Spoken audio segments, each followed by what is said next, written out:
Hello, my dear students. We need to fix the game's ending. Because right now, after destroying the spaceship, nothing happens. We can see how the asteroids continue to fly across the screen, and we're stuck here forever.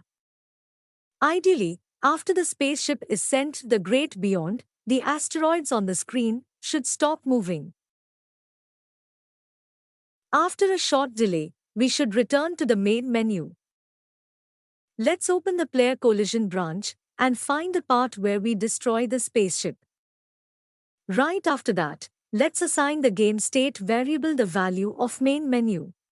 To do this, we need two blocks, set object property, where we specify the background object, and the game state variable, and a string block, where we assign the value main menu to the variable and connect it to the value channel.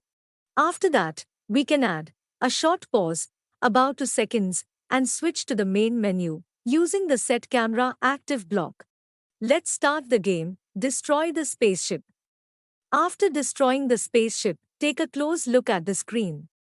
Do you see that residue from the explosion? That big explosion didn't disappear after the animation played. And it didn't disappear because we completely forgot to do it. Let's fix this issue. We will do the same thing we did with the asteroid explosion. In the rock collision branch, we simply spawn the explosion, but a different branch is attached to the explosion object. Each explosion, after spawning, self-destructs immediately after the animation reaches its end. Here we will do the same thing. Create a new branch, rename it to Player Explode Big. Attach it to the Player Explode Big object. We need 3 blocks. On init, play tileset, and remove object. In the play tileset block, specify the player explode tileset. Connect the remove object block to the data channel, which will trigger immediately after the animation ends. Now everything is perfect. I suggest doing the same thing with the small explosion. Currently, we spawn and remove the small explosion in the player collision branch. I suggest leaving the spawn here.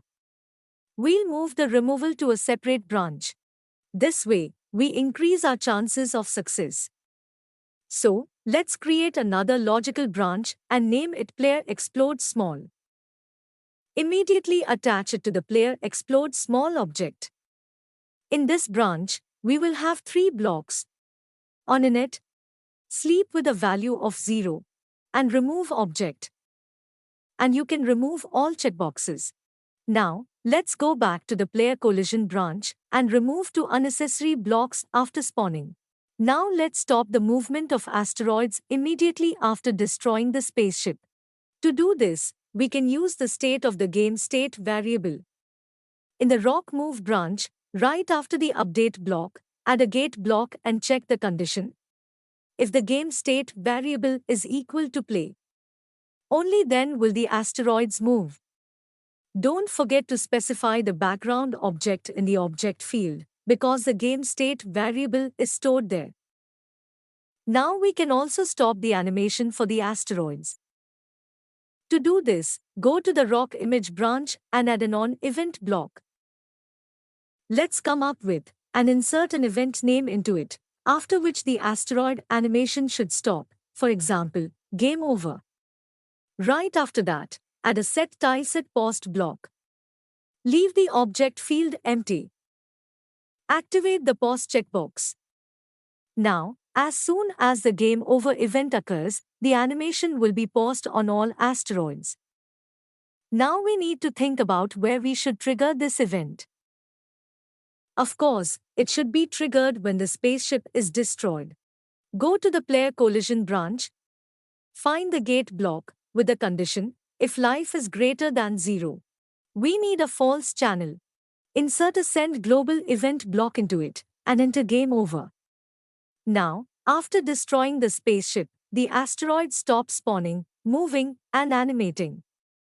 After 2 seconds, we are taken back to the menu, where we have the option to start the game again. Let's click the play button.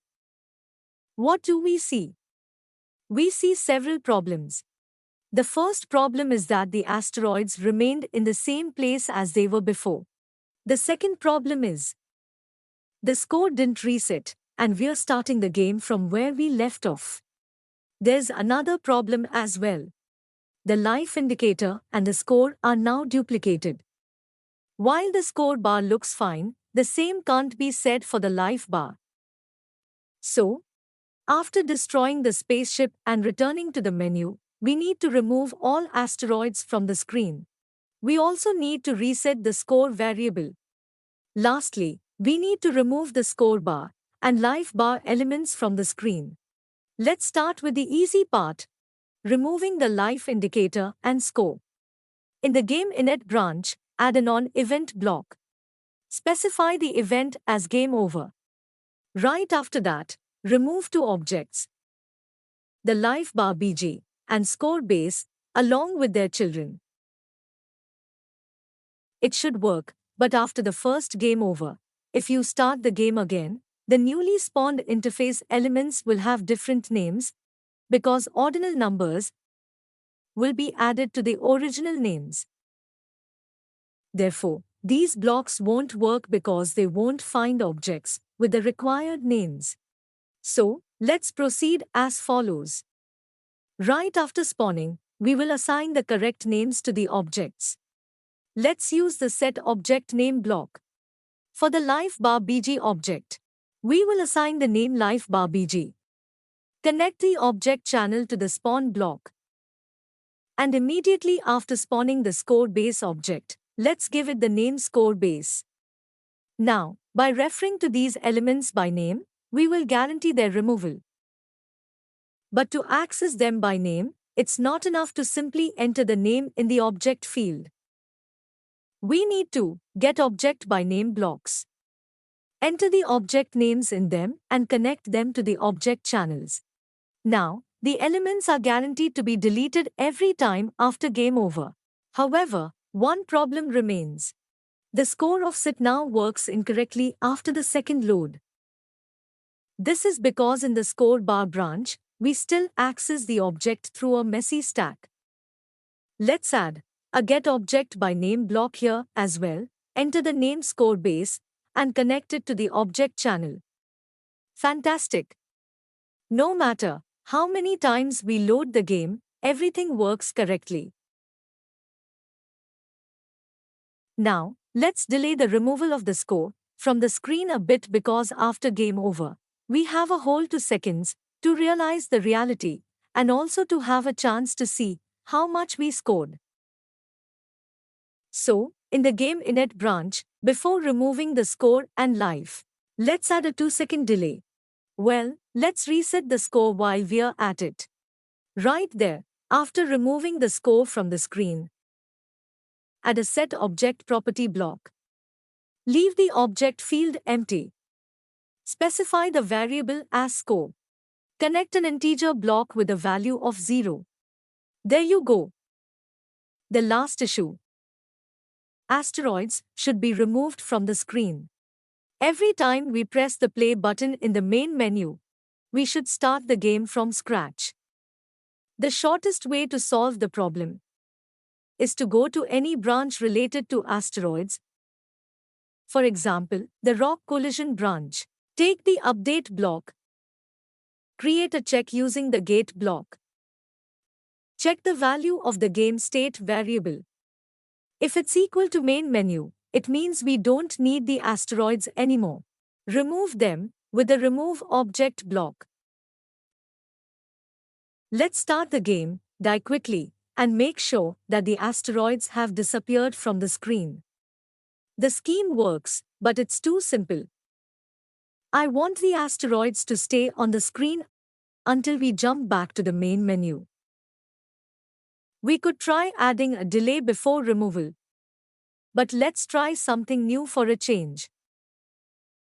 For example, let's check not the value of a variable, but the active camera. Let's see how we can determine which camera is currently active. Go to the Game Init branch. Get the Get Camera active block and connect it to the console output when pressing the space bar in the started mode. Start the game, press space, and you'll see something big and incomprehensible in the console. It's the camera object with many properties. We don't need all of that. We only need one property, which is called the object's name.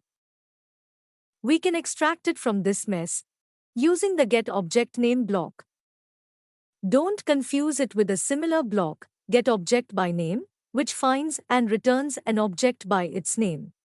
We need to take the object we found and return only its name. We will then display this obtained name in the console. Let's run the game. In the main menu, press the spacebar, and in the console, we see the name, Main Menu Camera. Press the play button, press space again, and now the console displays the name of the main camera, Camera. Now, let's remove these blocks from the game init branch. Go to the Rock Collision branch. Assemble this scheme there. Start with the update block, then add a gate block that compares the name of the active camera with a string value, where we enter the name of the main menu camera.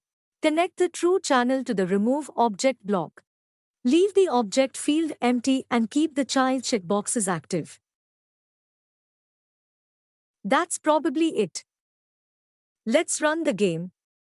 Trigger a game over. Return to the main menu. Press the play button and see that there are no asteroids. They start spawning from scratch. Excellent.